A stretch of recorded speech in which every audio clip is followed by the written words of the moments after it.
Aujourd'hui, nous sommes réunis autour de Pierre Merlasconi, qui est conseiller régional et administrateur au centre hospitalier de Cannes, Michel Remadji, qui est notre présidente, qui est retraité, on va dire, et donc un usager également, ainsi que Eliane Guigaud, qui est conseillère régionale et qui est administratrice au centre hospitalier universitaire de Nice, et qui pourra vous en parler si vous souhaitez des questions. Patrice Cataer, qui est ici bien connu, élu à Grasse. C'est une loi extrêmement importante puisque c'est une loi cadre concernant la santé. C'est-à-dire que c'est à partir de cette loi-là que le système de santé va s'organiser. C'est un mécanisme d'hôpital géré comme une entreprise, avec une notion de directeur patron. Bon, même si les directeurs ont toujours été quand même les décideurs dans un hôpital, mais quand même avec d'autres personnes, et notamment des instances représentatives, que ce soit des personnels non médicaux qui quand même donnaient des avis, et aussi des personnels médicaux qui donnaient des avis par le biais de leur commission médicale d'établissement, et aussi des élus par le biais de conseils d'administration. Voilà. Donc avec la loi Bachelot, on est dans une étatisation des décisions, sans que les moyens viennent de l'État. Les moyens, c'est toujours la sécurité sociale.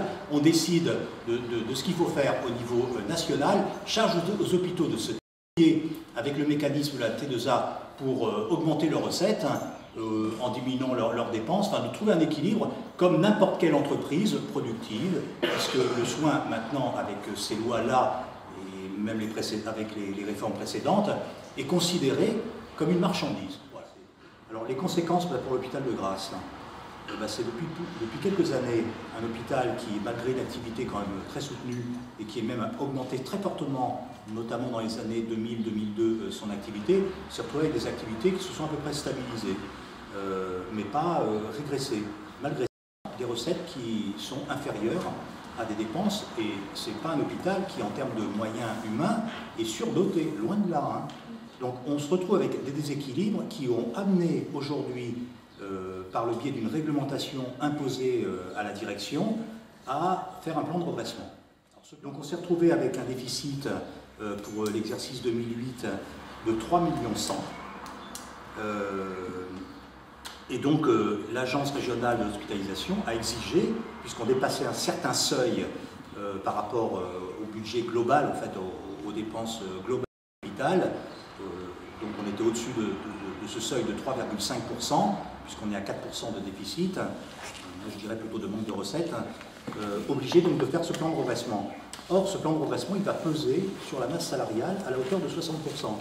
Et les personnels qui étaient en grève, donc il y a 15 jours de cela, disent non, parce que déjà les conditions de travail ne sont pas de bonne qualité, elles se sont dégradées, et il va falloir encore une fois que ce soit les personnels de soins qui vont en subir les conséquences. Donc, moi j'ai des pistes aussi, et d'ailleurs on a eu, je suis syndicaliste, je suis au conseil d'administration de l'hôpital de Grasse, on a eu d'autres instances, notamment la CME, il y a 2 jours de cela. J'ai rappelé quand même que toutes les fonctions publiques ne payent pas de taxes sur les salaires. Et pour cause, l'État va pas taxer. L'État ne va pas financer les services publics pour après les taxer pour que ça revienne dans les caisses de l'État.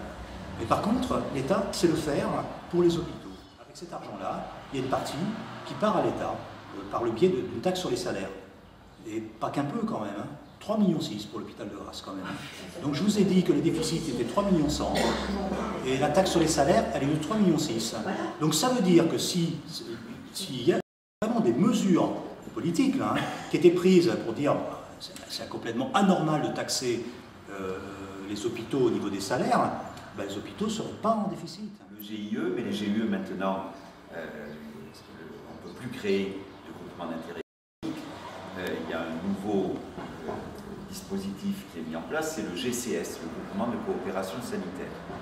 Donc que ce soit le GIE, il en existe, l'IRM de Cannes, le syndicat interhospitalier Cannes-Grasse-Antibes, ou les nouvelles structures GCS, on appelle ça partenariat public-privé. Et pratiquement à chaque fois qu'un hôpital veut développer une nouvelle activité, l'agence régionale d'hospitalisation le contraint à ouvrir cette nouvelle activité uniquement s'il ouvre un partenariat avec des cliniques privées ou des groupements libéraux. Et donc, le groupement de coopération sanitaire ou GCS devient une structure à part entière qui a une administration privée et qui fonctionne comme une entreprise privée dans laquelle, si l'on veut, suivant le calcul qui est fait au moment de la création de l'organisme, le secteur public est actionnaire et le secteur privé est actionnaire. Mais le secteur public devient actionnaire d'un système privé. Alors, deux illustrations. L'IRM de Cannes. Patrice a expliqué comment il a été créé.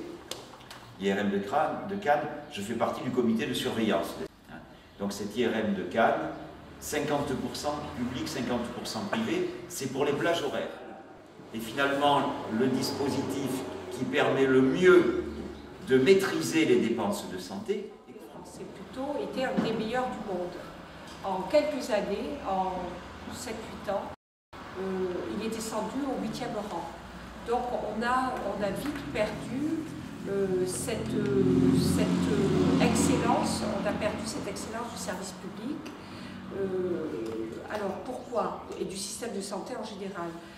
D'abord, je crois que premier élément, une précarité accrue de la population.